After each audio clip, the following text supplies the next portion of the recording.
girl named Zhao on the winter solstice.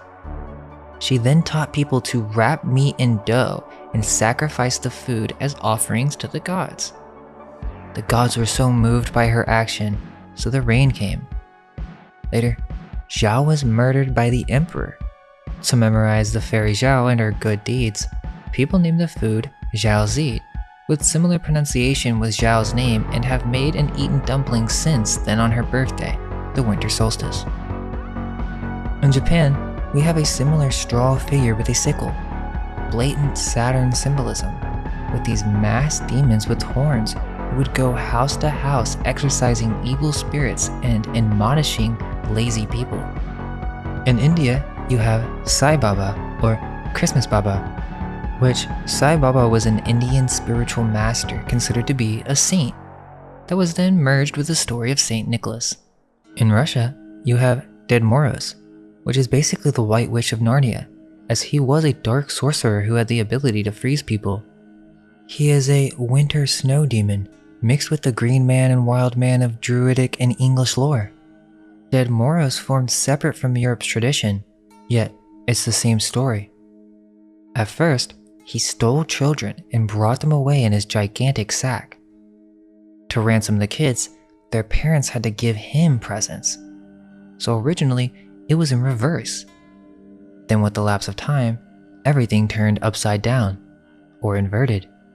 Under the influence of the Orthodox traditions, Father Frost reformed and became kind and started to give presents to kids. Then, he adopted certain traits from Saint Nicholas, the prototype of Western Santa Claus. Muslims celebrate Christmas, it's just not called that. The Persian festival Yalda, also a reference to the Gnostic Yaldabaoth, or Shab-e-Yalda, in other words, Saturn, is a celebration of the winter solstice in Iran and Turkey.